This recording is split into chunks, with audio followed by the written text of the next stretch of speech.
I'm Aisha Johnson, 38 years old, and 3 months ago, a racist incident happened that changed everything. The humiliation and anger were immediate and overwhelming. But what my boss did next was even worse. If you've ever experienced racism in the workplace, please let me know where you're watching from and subscribe to join others who understand this struggle. My journey wasn't one paved with silver spoons or inherited advantages. It was built on the bedrock of my grandmother's unwavering belief in education and my mother's relentless work ethic. Growing up in a vibrant, close-knit community in Atlanta, I saw firsthand how resilience was woven into the fabric of our lives. My grandmother, a retired schoolteacher, would spend hours with me at the kitchen table, not just helping with homework, but instilling in me a profound appreciation for our history, our culture, and the power of knowledge. She'd say, "Aisha, they can take your possessions, but they can never take what's in your mind." That mantra became my guiding star. I pursued a degree in corporate law from Howard University, driven by a desire to understand and navigate the systems that often seemed designed to exclude us. My early career was a crucible, a series of internships and entry-level positions where I often found myself the only Black woman in the room. There were subtle slights, the casual dismissal of my ideas, the assumption that my presence was due to diversity quotas rather than merit. But I learned to code switch, to adapt, to let my work speak for itself. Mentors like Mr. Elijah Vance, a senior partner at my first firm, saw my potential and championed my growth, reminding me that my unique perspective was an asset, not a liability. He taught me the art of strategic silence and the power of well-timed intervention, lessons that would prove invaluable. Over the past 15 years, I've meticulously built a career that many would envy.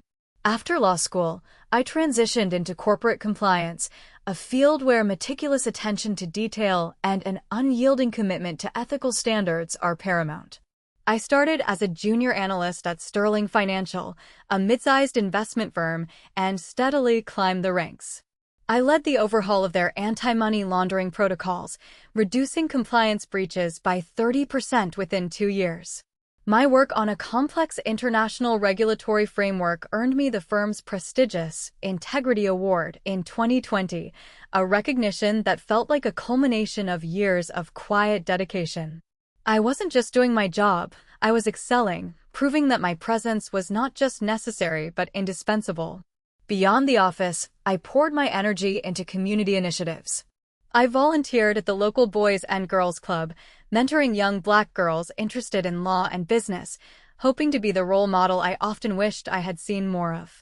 My family, particularly my 2 younger sisters and their children, were my constant source of motivation and joy. We'd gather every Sunday for a traditional Southern dinner, filled with laughter, gospel music, and spirited debates about current events. These moments grounded me, reminding me of the values that truly mattered: family, education, community, and justice. My personal values were not just abstract concepts, they were lived experiences, shaping every decision I made, every battle I chose to fight. Just before the incident, I was at the peak of my professional and personal life. I had recently been promoted to head of regulatory compliance at Sterling Financial, a position that came with significant influence and a substantial increase in salary. My financial stability allowed me to purchase a beautiful brownstone in a historic Black neighborhood, a place where I felt deeply connected to my roots and my community. I was respected by my colleagues, sought out for my expertise, and my opinions carried weight in executive meetings. My future goals were clear: to expand our firm's compliance reach into emerging markets and to establish a scholarship fund for underprivileged students pursuing legal careers. I felt secure, confident, and utterly in control of my destiny. The world, it seemed, was finally aligning with my aspirations, a testament to years of hard work and unwavering dedication. I was ready to take on new challenges, to push boundaries, and to make an even greater impact, both professionally and within my community. There was a sense of calm before the storm, a feeling of earned peace that made the subsequent events all the more jarring. Yet, even in that period of success, there were subtle tremors, faint echoes of the systemic biases that still permeated the corporate landscape. I remember a casual remark from a senior partner about my assertiveness in meetings, a word rarely used to describe our male counterparts. Or the time a new intern, fresh out of business school, mistook me for administrative staff, despite my corner office and the plaque on my door. These were microaggressions, seemingly minor incidents that, when accumulated, painted a clearer picture of the subtle prejudice that still existed. They were the faint rumblings before the earthquake. The catalyst for everything that followed began on a Tuesday morning, a day that started like any other. I was preparing for a crucial presentation to a new, high-profile client, a multinational corporation known for its progressive values. The air in the office was buzzing with anticipation. I had spent weeks meticulously crafting the compliance strategy, ensuring every detail was perfect. I was in the zone, focused, and ready to impress. Then, the call came from my boss, Mr. Harrison. His voice was strained, unusually tense. He asked me to come to his office immediately, not for the presentation, but for something urgent involving a client. I walked into his office, my mind still on my presentation, completely unprepared for the storm that was about to break. The crisis was no longer subtle. It was about to become overtly, undeniably real. My family heritage is a tapestry woven with threads of resilience, faith, and an unyielding commitment to justice. My great-grandparents migrated from rural Alabama to Atlanta during the Great Migration, seeking a better life, but carrying with them the deep-seated wisdom and traditions of the South. My grandmother, Sarah Mae Johnson, was the family matriarch, a woman whose quiet strength belied a fierce intellect and an even fiercer love for her people. She instilled in us the importance of knowing our history, not just the sanitized versions taught in schools, but the true, unvarnished story of Black struggle and triumph in America. Sunday dinners at her house were less about food and more about oral history, where stories of our ancestors, their resilience in the face of adversity, and their contributions to our community were passed down like sacred texts. She taught us that our identity was not just about where we came from, but about the legacy we were building for those who would come after us. She often quoted Maya Angelou, saying, "You may encounter many defeats, but you must not be defeated." This wasn't just a saying.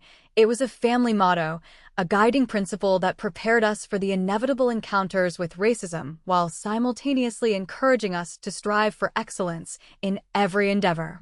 I remember vividly the talk not just about police, but about navigating white spaces. My grandmother would sit us down, her eyes filled with a mixture of love and concern, and explain that while we were brilliant and capable, some people would see only our skin. She taught us how to carry ourselves with dignity, how to speak with clarity and conviction, and how to protect our peace in environments that might seek to diminish us.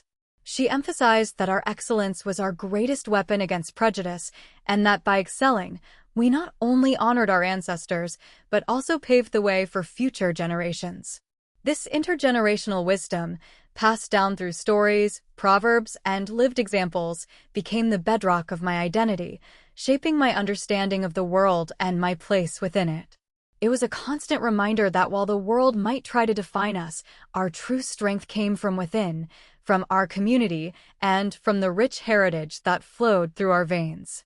Navigating predominantly white environments has been a constant in my professional life. From my undergraduate days at Spelman College, where I honed my critical thinking skills and found my voice among a sisterhood of brilliant Black women, to my time at Howard Law, where I learned the intricacies of the legal system. I was always aware of the dual consciousness W.E.B. Du Bois spoke of. I learned to code switch with an almost unconscious fluidity, adapting my language, demeanor, and even my humor to fit the expectations of the corporate world, while retaining my authentic self for my community. This wasn't about being inauthentic, it was about strategic survival, a necessary skill for Black professionals in spaces not originally designed for us. I became adept at translating complex legal jargon into accessible language for clients from diverse backgrounds, and equally skilled at understanding the unspoken cues and subtle power dynamics within corporate boardrooms.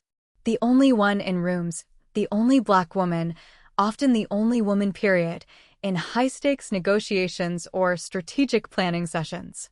Yet, I refused to let that isolate me. Instead, I saw it as an opportunity to represent, to bring a perspective that was often missing, and to subtly challenge preconceived notions. My reputation at Sterling Financial was built on my meticulous work, my sharp legal mind, and my unwavering integrity. Before the incident, I was known as the go-to person for complex regulatory challenges, the one who could untangle the most convoluted legal knots. I made it a point to mentor other people of color within the firm, especially young Black women, sharing the lessons I had learned, offering guidance, and creating a network of support. I believed that lifting as I climbed was not just a moral imperative, but a strategic one. We were stronger together, and our collective success was a testament to our resilience and brilliance. My professional identity was inextricably linked to my cultural identity. They were two sides of the same coin, each informing and strengthening the other. The day everything changed started like any other Tuesday. I woke up before dawn, as usual, for my 5 a.m. yoga session, followed by a quick scan of the financial news. My routine was a well-oiled machine, designed to maximize efficiency and minimize stress. I arrived at the office by 7 a.m., the city still waking up around me, and settled into my meticulously organized office. I had a crucial presentation later that morning for a potential new client, a major tech firm known for its progressive values and diverse leadership. I'd spent weeks preparing, ensuring every slide was perfect, every legal nuance covered. My assistant, Maria, a bright and efficient young woman, had already laid out my notes and a fresh cup of jasmine tea. I felt confident, prepared, and confident. The hum of the office was a familiar symphony of keyboards clicking, phones ringing, and hushed conversations, the soundtrack of success. The tension began subtly, a discordant note in the morning's harmony. Around 9 a.m., Mr. Harrison, my boss, called me into his office. He seemed agitated, his usual calm demeanor replaced by a nervous energy. "Aisha," he began, his voice unusually low, "we have a situation. Mr. Sterling, our founder, is here with a potential new investor, Mr. Caldwell. He's a bit old-fashioned, let's say. And he's made some comments." I felt a prickle of unease. "Comments about what, Mr. Harrison?" I asked, my professional composure firmly in place. "About diversity. And about you, specifically." My stomach tightened. I knew what that meant. I walked into the opulent executive boardroom, the scent of expensive cigars and old money hanging heavy in the air. Mr. Sterling, a man whose reputation was built on shrewd deals and a certain ruthless charm, was beaming at a portly, red-faced man in a tweed suit. "Mr. Caldwell." As I entered, Mr. Caldwell's eyes, cold and assessing, swept over me. Mr. Sterling began the introductions. "Aisha, this is Mr. Caldwell, a very important potential investor. Mr. Caldwell, this is Aisha Johnson, our head of regulatory compliance."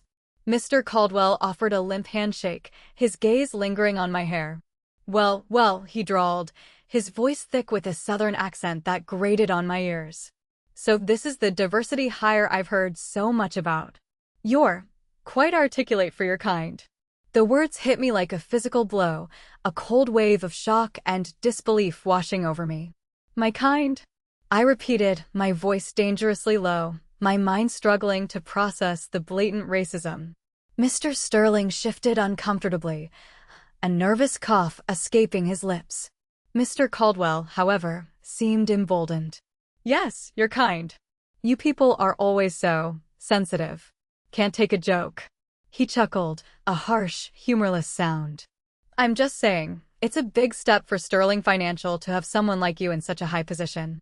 Are you sure you're up to the task? This is serious money we're talking about, not some community bake sale." My breath hitched. My hands, usually steady, trembled slightly. I felt a primal urge to lash out, to unleash the fury that was bubbling within me. But years of training, years of my grandmother's lessons, kicked in. I took a deep breath, forcing myself to remain calm, to choose my words carefully. "Mr. Caldwell," I said, my voice clear and steady despite the tremor in my hands, "my qualifications and my track record speak for themselves.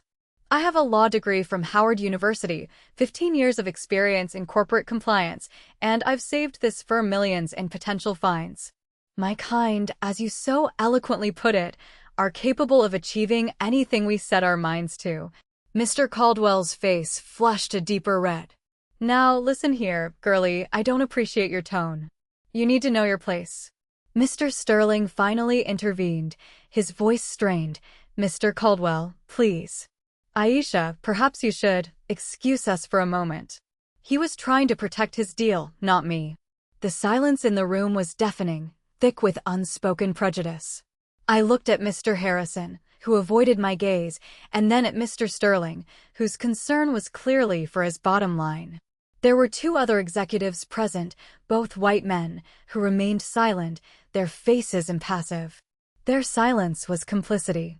In that moment, I realized with chilling clarity that this wasn't just an isolated incident.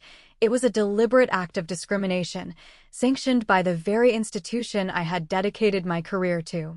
The fight-or-flight response surged through me, but I chose a third option, to remember.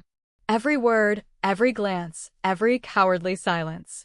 This was not just about me. It was about every Black woman who had ever been told she wasn't enough, every person of color whose competence had been questioned because of the color of their skin. This was a battle I would not lose. Reporting the incident felt like walking into a labyrinth designed to frustrate and deflect. I immediately scheduled a meeting with HR, specifically with Ms. Jenkins, the head of Human Resources, a woman I had always considered fair and professional. I walked into her office, my composure carefully maintained, and recounted the entire exchange with Mr. Caldwell, detailing his exact words and the uncomfortable silence of Mr. Sterling and the other executives.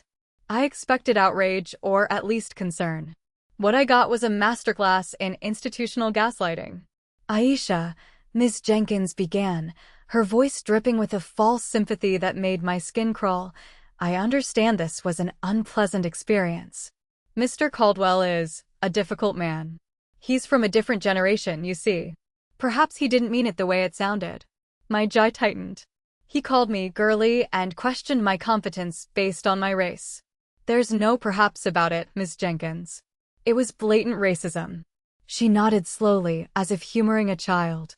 Of course, of course. And we take all allegations of discrimination very seriously here at Sterling Financial. However, Mr. Caldwell is a potential investor of significant importance. We must be delicate. Delicate. That was the word they used to describe protecting a racist. She then launched into a bureaucratic monologue about due process, internal investigations, and maintaining client relationships. She suggested that perhaps I had misinterpreted his intentions or that my tone might have escalated the situation. It was victim-blaming, thinly veiled as corporate procedure. I pushed back, demanding to know what specific actions would be taken. Would Mr. Caldwell be reprimanded? Would Mr. Sterling be held accountable for his complicity? Ms. Jenkins grew visibly uncomfortable. We will conduct a thorough review, Aisha. But these things take time. And we must consider the firm's reputation and our fiduciary duty to our shareholders. The subtext was clear. My dignity was secondary to their profits. I left her office with a chilling realization. The system was not designed to protect me. It was designed to protect itself and, by extension, the very individuals who perpetuated the racism. The bureaucratic obstacles, the delays, the minimization, it was all part of a well-worn playbook. In that moment, I understood that if justice was to be served, I would have to seek it independently. Sterling Financial, the institution I had poured my heart and soul into, had chosen its side, and it wasn't mine. The fight had just begun, and I was ready. The formal meeting room felt less like a space for resolution and more like an interrogation chamber. The polished mahogany table, usually a symbol of corporate power, now felt like a barrier, separating me from the three individuals seated opposite, Ms. Jenkins from HR, Mr. Harrison, my boss, and a stern-faced legal counsel from the firm's external law office, Mr. Davies.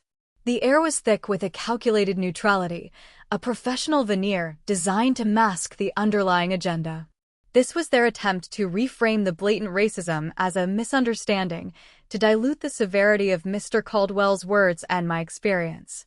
Ms. Jenkins began, her voice smooth and practiced. "Aisha, we understand you're upset. And we appreciate you bringing your concerns to our attention. However, after our preliminary review, it appears there might have been a miscommunication. Mr. Caldwell is known for his direct communication style. He often uses colorful language, but we assure you there was no malicious intent." Mr. Harrison, usually so articulate, mumbled in agreement, avoiding my gaze. Mr. Davies, the lawyer, chimed in, his voice devoid of emotion indeed. "We've spoken with Mr. Caldwell, and he assures us he meant no offense. He was merely expressing his surprise at seeing a woman of your background in such a senior role. It's a sign of progress," he said. My blood ran cold. Surprise? He called me girly and questioned my competence because I'm black. That's not a colorful communication style, Mr. Davies. That's racism.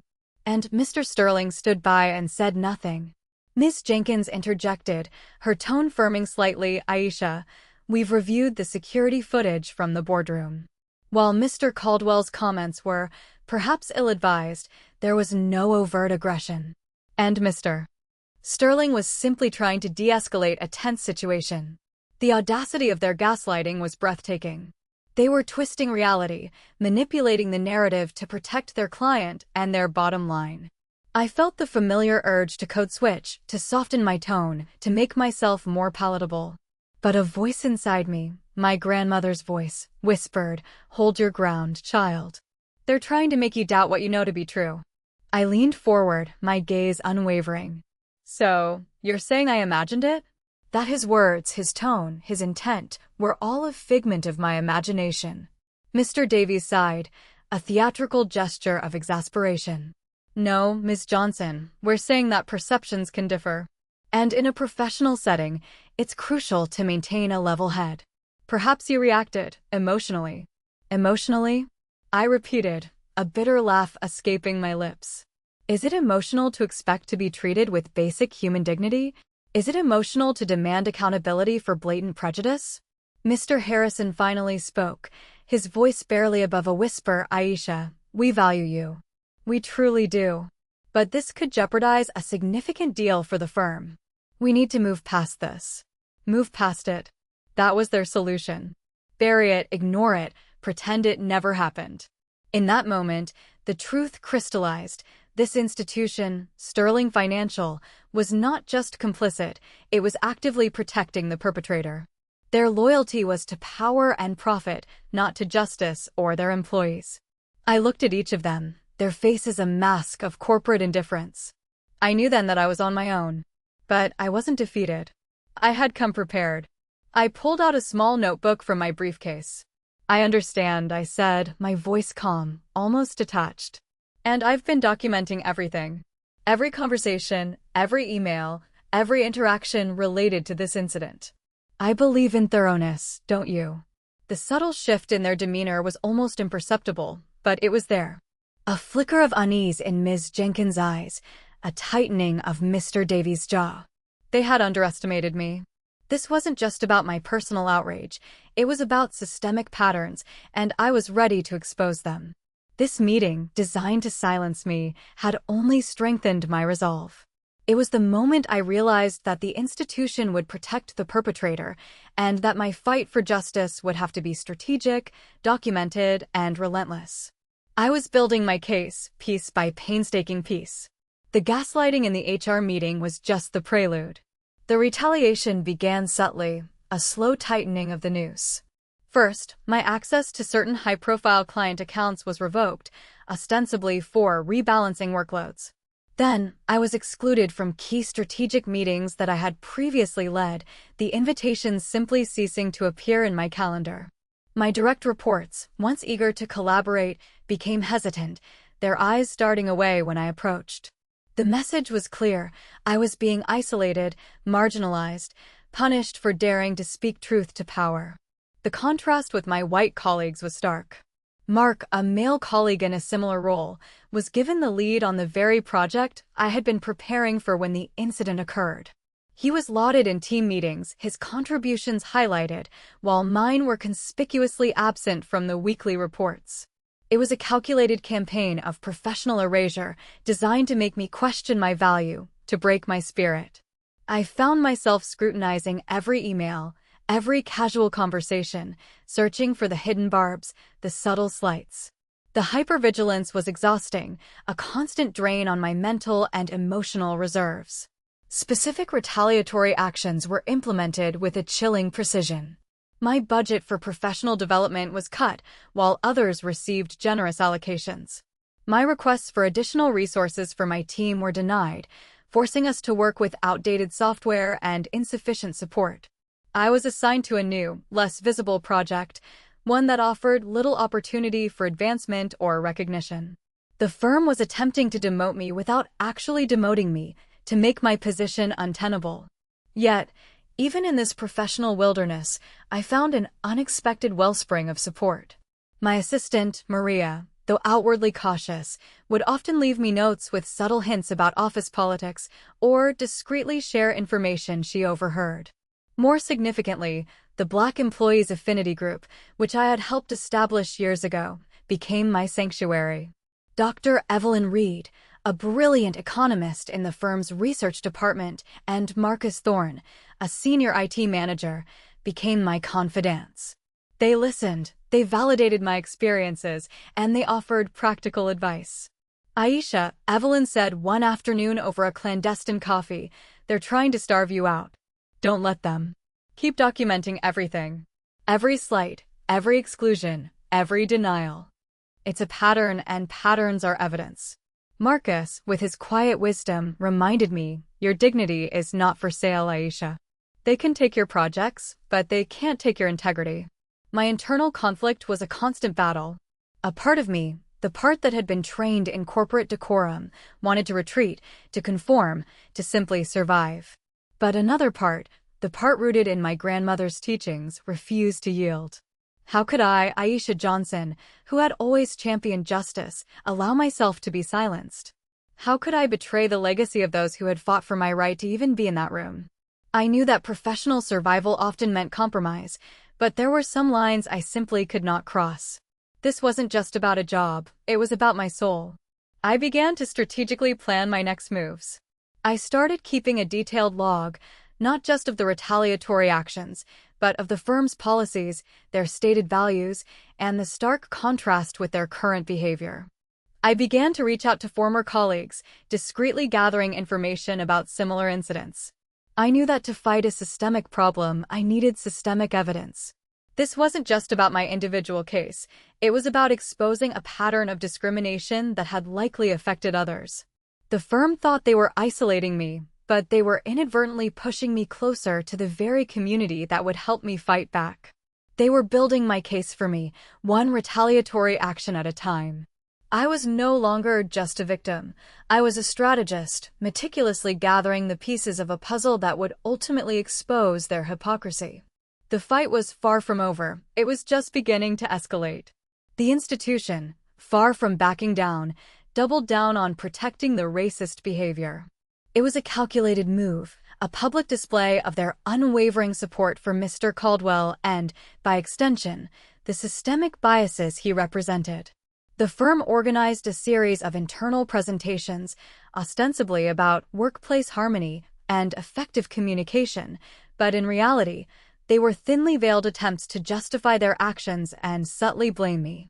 Mr. Harrison, now visibly uncomfortable but still towing the company line, led one such presentation.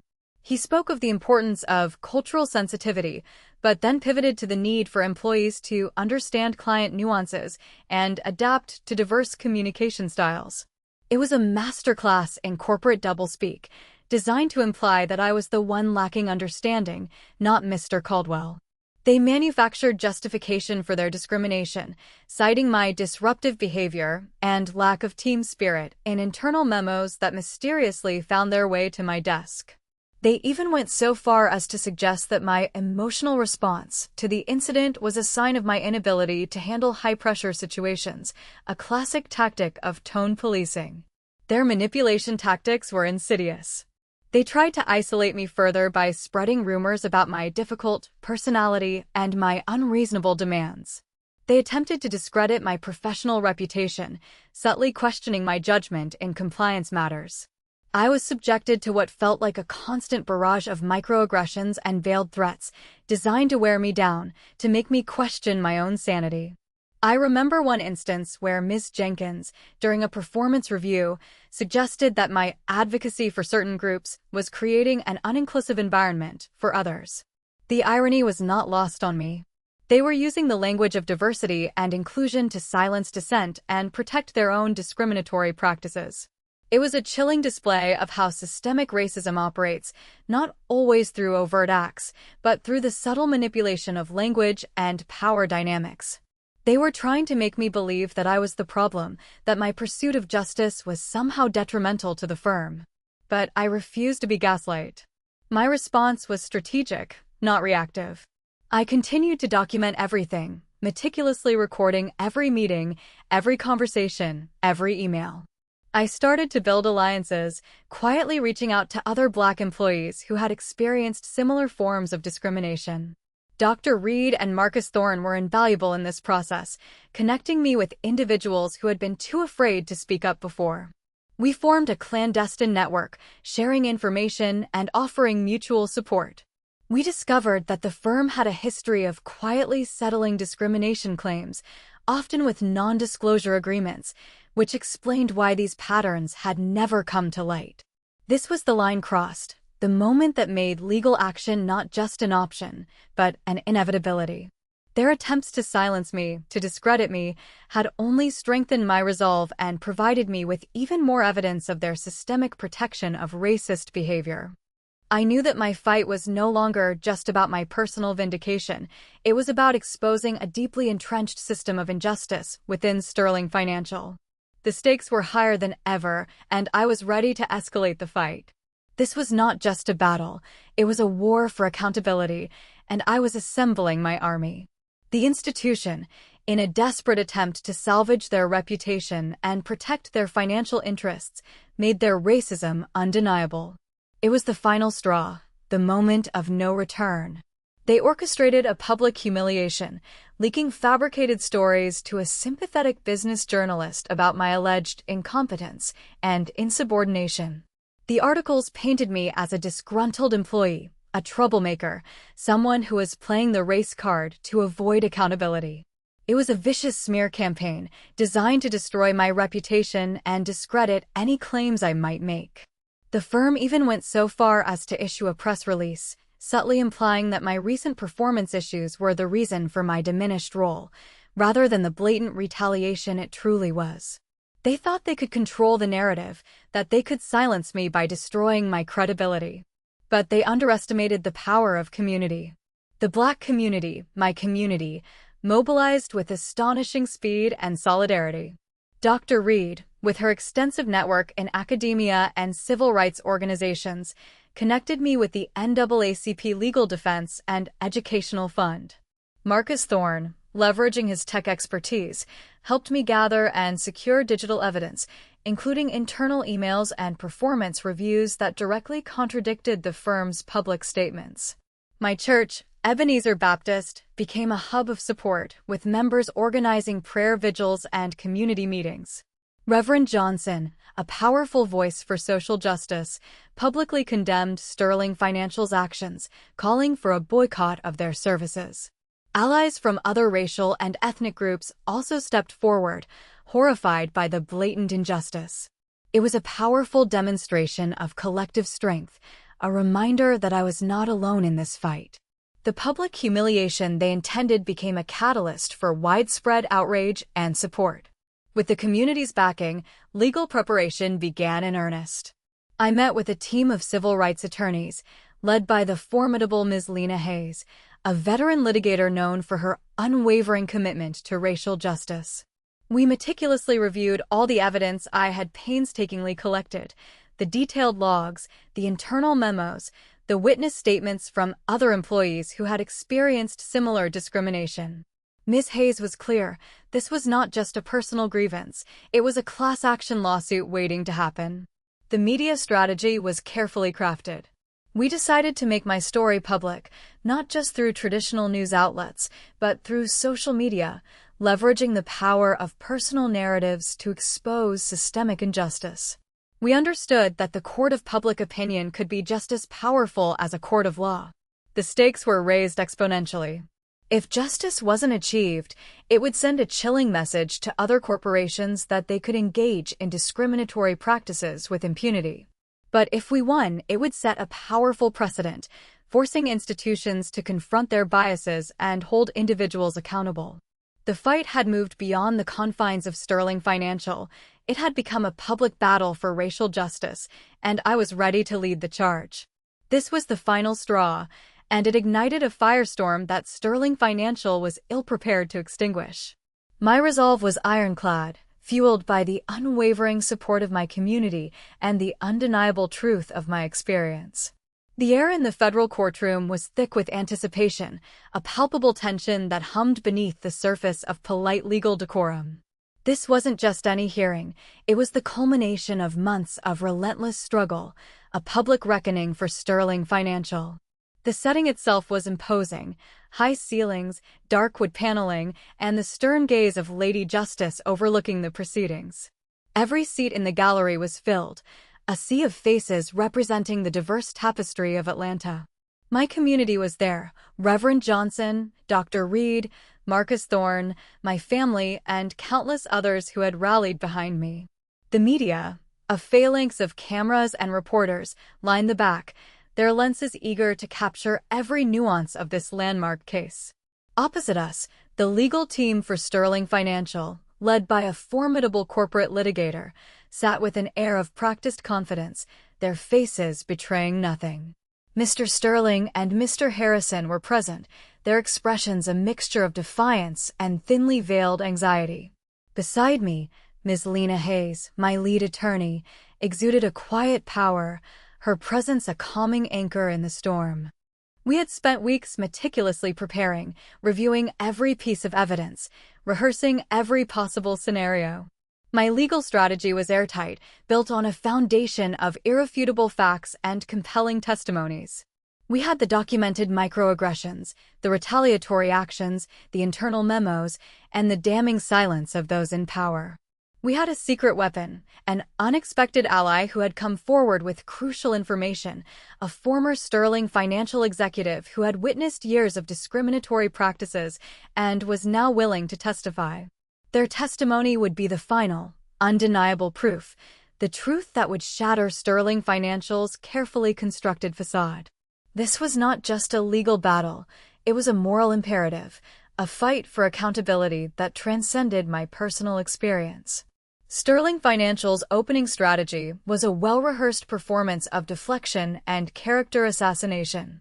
Their lead attorney, a man with a voice as smooth as polished marble, began by painting a picture of Sterling Financial as a progressive, diversity-focused institution, highlighting their various DI initiatives and their commitment to employee well-being.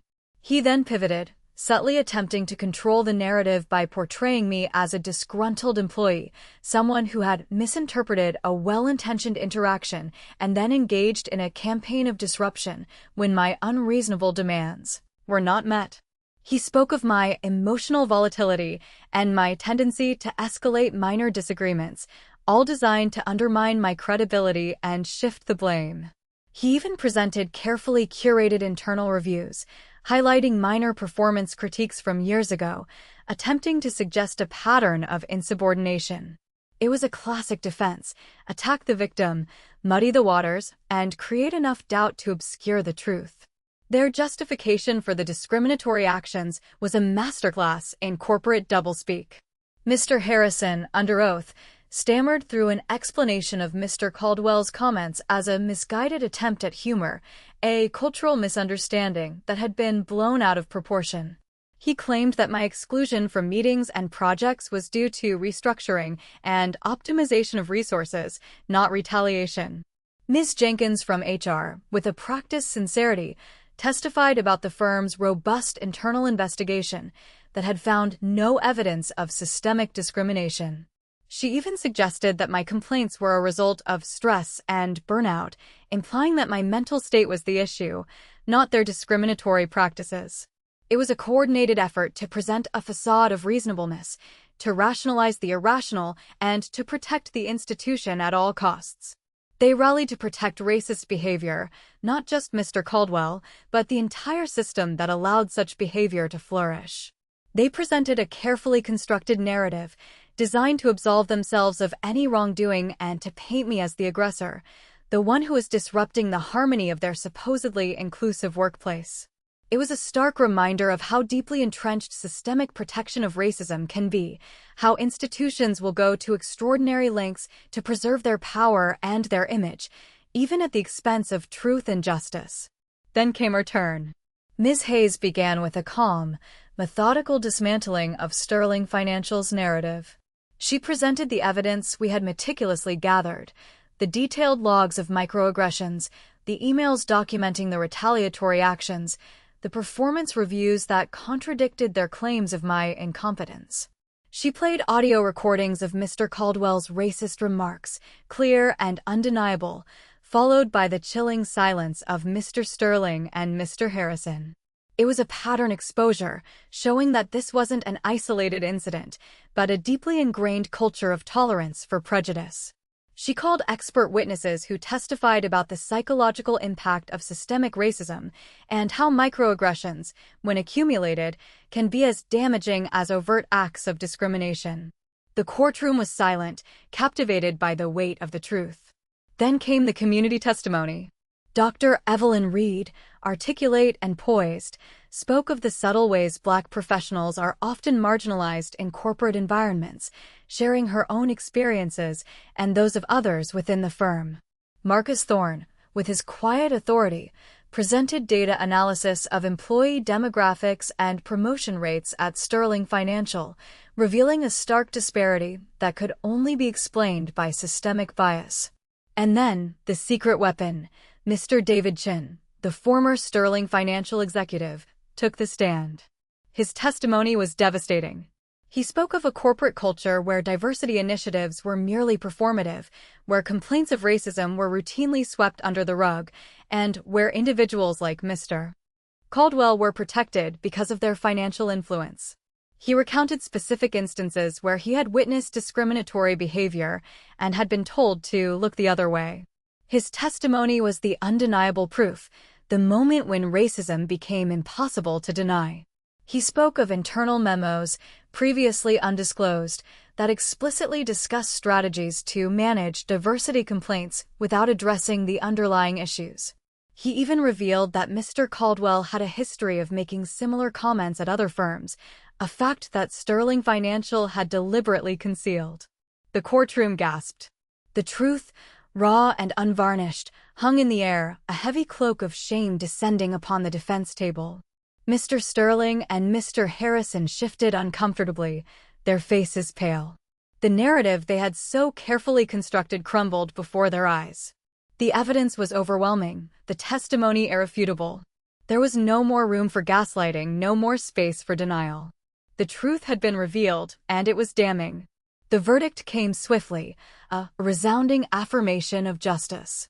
The judge, his voice firm and clear, ruled in our favor, finding Sterling Financial liable for systemic discrimination and retaliation.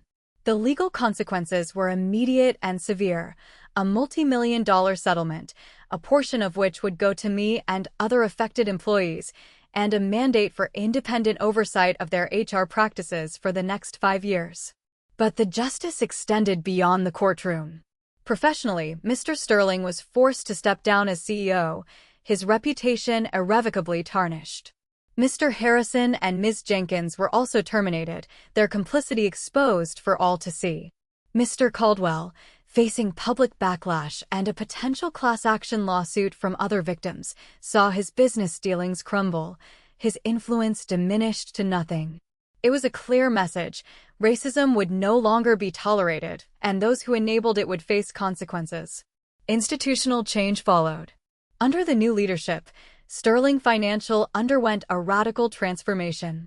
They implemented mandatory anti-racism training for all employees, established a truly independent diversity and inclusion committee with real power, and revised their internal reporting mechanisms to ensure transparency and accountability. It was a painful but necessary reckoning, a forced evolution that would hopefully lead to a more equitable workplace. The public vindication was overwhelming. News outlets, once quick to spread the firm's smear campaign, now celebrated the victory, highlighting the courage of those who spoke truth to power. Social media was ablaze with messages of support, and my story became a rallying cry for others who had experienced similar injustices. The community, my community, celebrated with a joyous outpouring of pride and relief. There were impromptu gatherings at my church, celebratory dinners, and countless messages of gratitude. It was a collective triumph, a testament to the power of unity and perseverance. My personal victory was profound. My dignity and reputation, once under attack, were not just restored but amplified. I stood taller, spoke with even greater conviction, and felt a sense of peace that had been elusive for months. The trauma was still there, a faint echo, but it was overshadowed by the immense satisfaction of knowing that I had fought not just for myself, but for countless others. I remember standing before the cameras, the flashbulbs blinding, and looking directly into the lens. "This isn't just my victory," I said, my voice ringing with conviction. "This is a victory for every Black woman, every person of color, who has ever been told they are less than. This is a testament to the power of our voices, our resilience, and our unwavering commitment to justice. Let this be a warning to every institution that thinks it can profit from prejudice. Your time is up. We are watching. We are fighting. And we will win." It was a mic drop moment, a declaration that resonated far beyond the courtroom, a promise that the fight for true equity was far from over. The celebration that followed was not just for me, but for the entire community, a joyous affirmation of our collective strength and the justice we had collectively achieved. It was a moment of profound vindication, a powerful reminder that while the arc of the moral universe is long, it does indeed bend towards justice, especially when we push it with all our might. The victory was sweet, but it was also complex. The immediate aftermath was a whirlwind of emotions: relief, exhaustion, profound satisfaction, and a lingering sense of the trauma I had endured. Winning felt like a heavy weight lifted, but the fight had taken its toll. I found myself needing moments of quiet solitude to simply breathe and process the enormity of what had just transpired. My community, however, was an immediate source of healing and celebration. The day after the verdict, my church held a special service, not just of thanksgiving, but of communal healing. Reverend Johnson spoke powerfully about the long arc of justice and how our collective efforts had bent it a little further.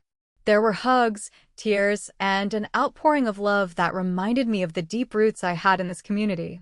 My family, especially my mother and grandmother, were my anchors, their quiet strength and unwavering support a constant comfort.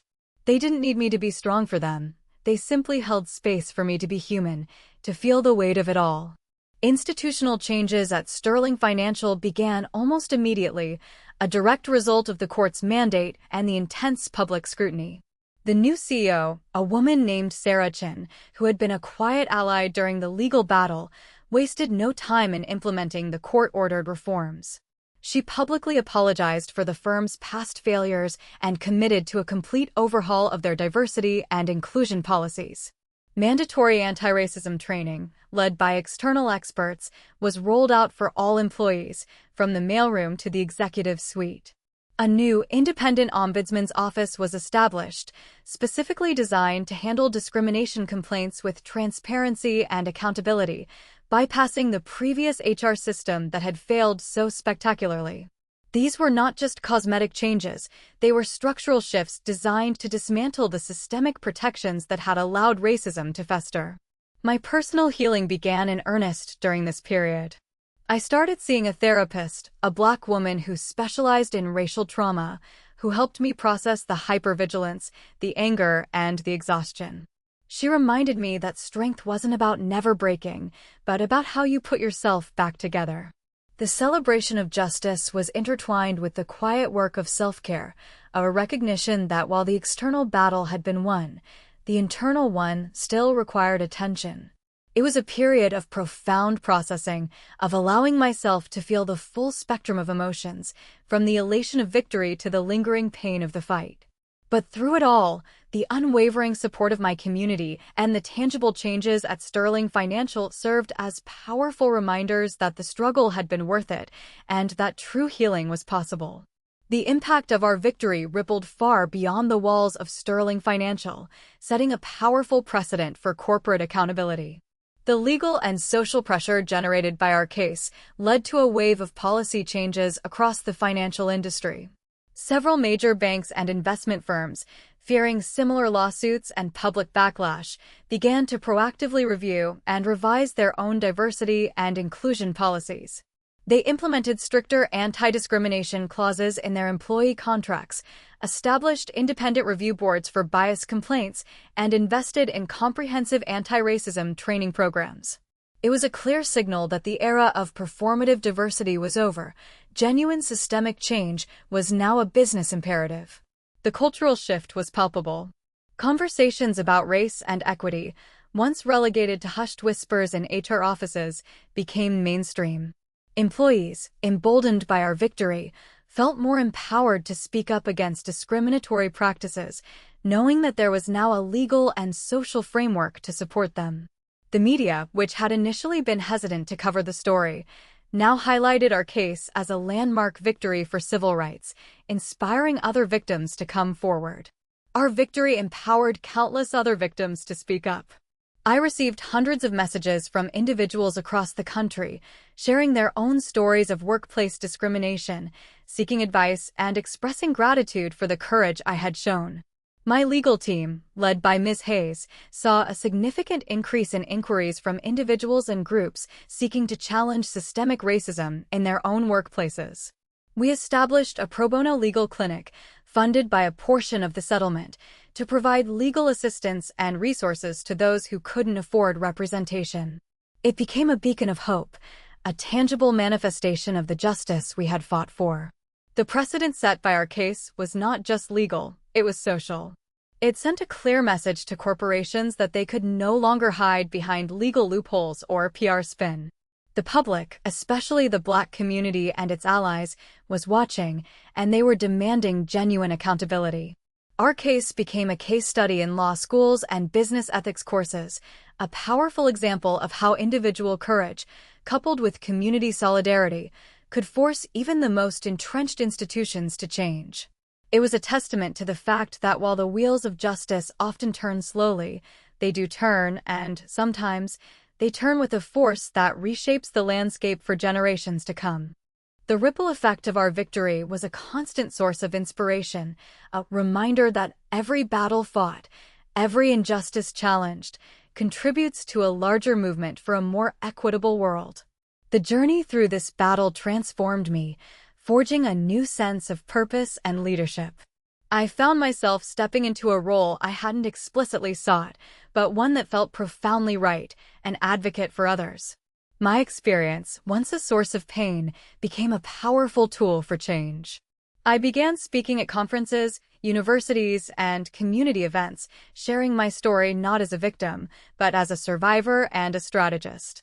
I spoke about the insidious nature of systemic racism, the importance of documentation, and the power of collective action.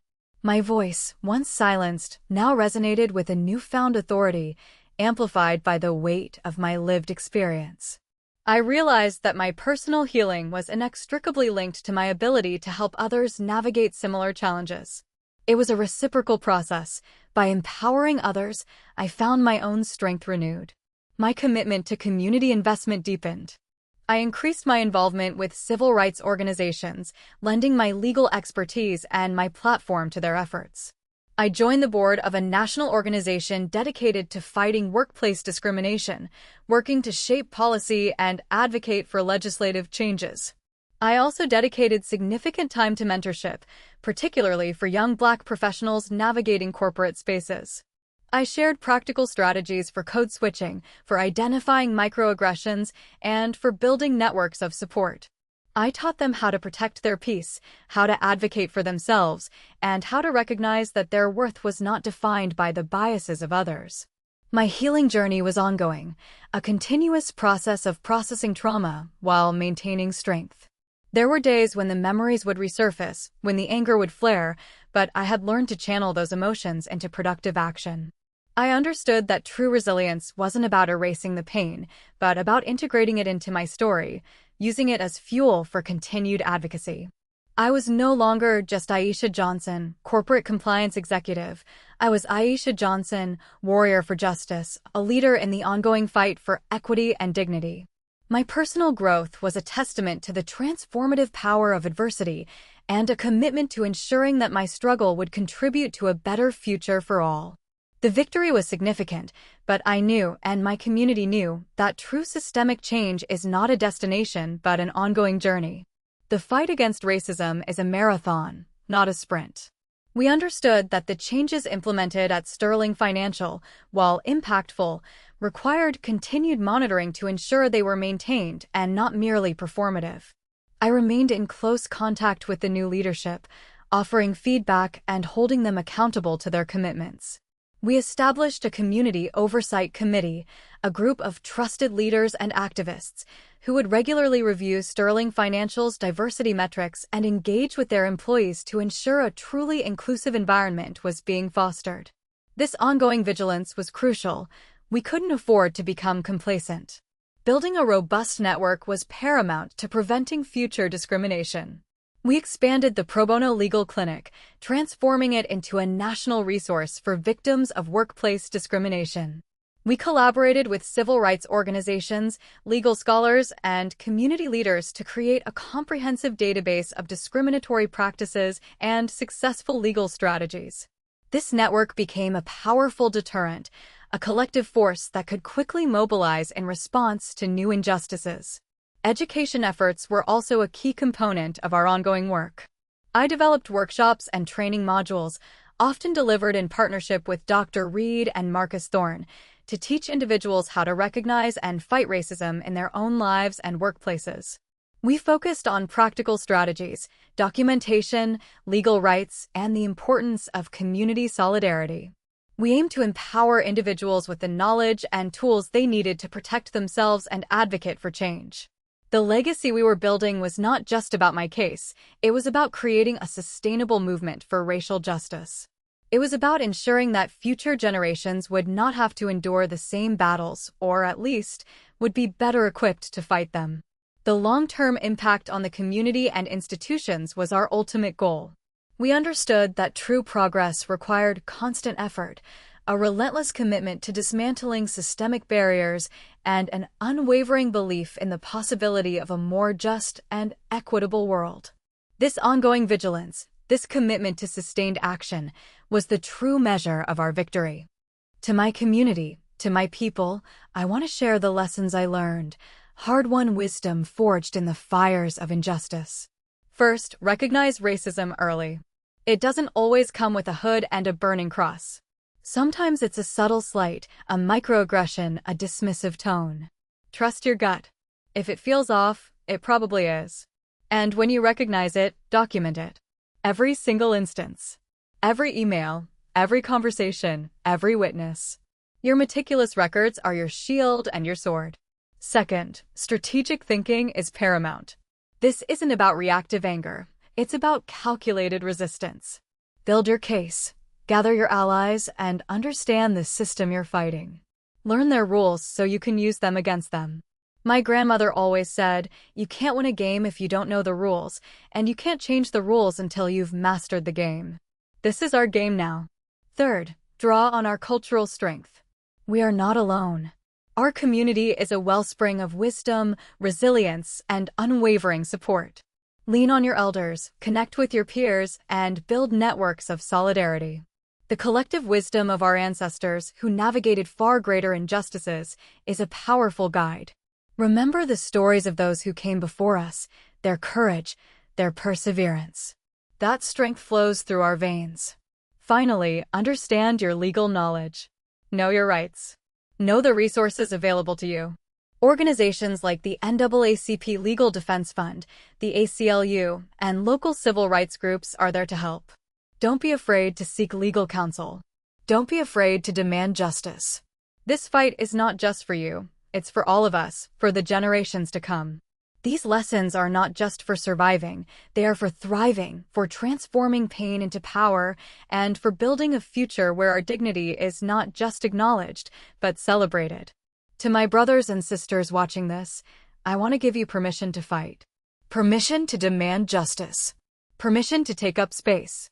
You are not being too sensitive when you call out racism. You are not playing the race card when you demand to be treated with respect. Your experiences are valid, your feelings are real, and your right to dignity is non-negotiable. Don't let anyone gaslight you into believing otherwise. 1. Document. As I said, this is your most powerful tool.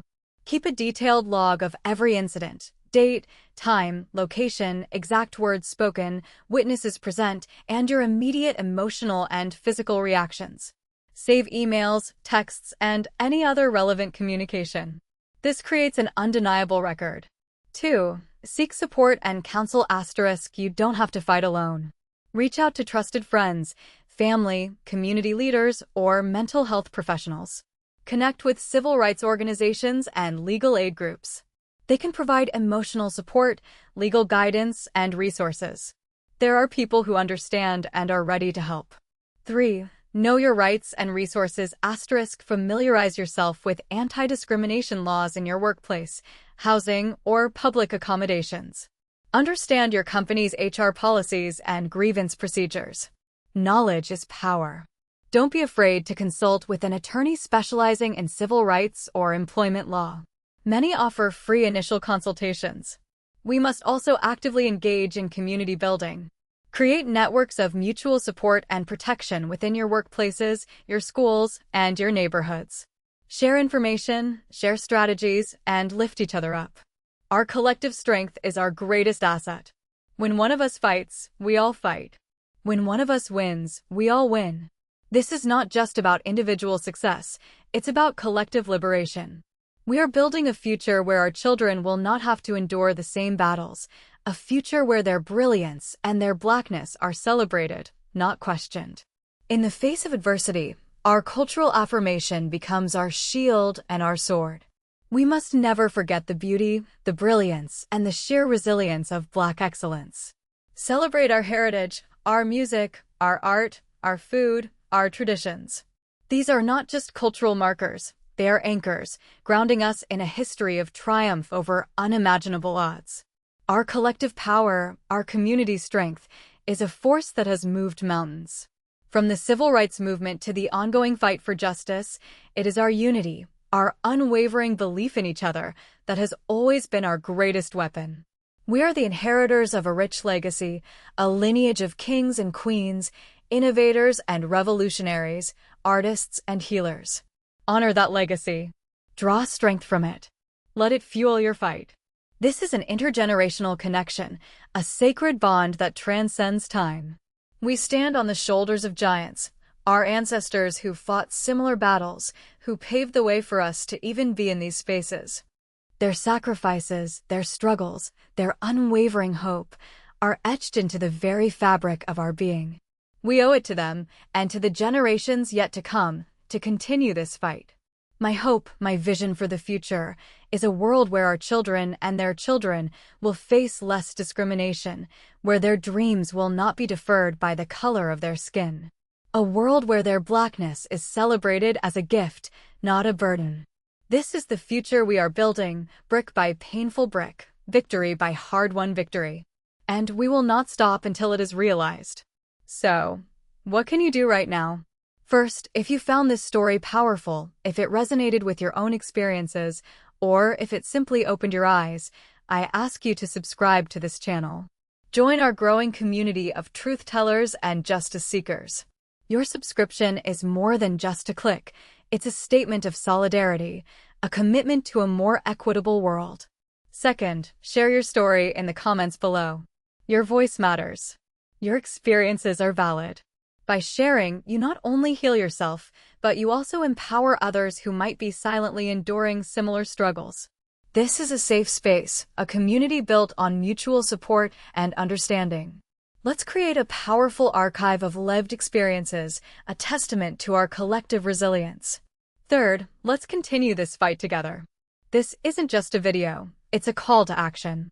It's an invitation to join a movement that demands accountability, celebrates Black strength, and works tirelessly for a future where justice is not just a concept, but a lived reality for all.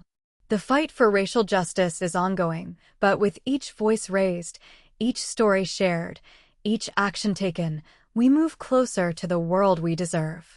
Thank you for watching, thank you for listening, and thank you for being a part of this journey. Together, we are unstoppable.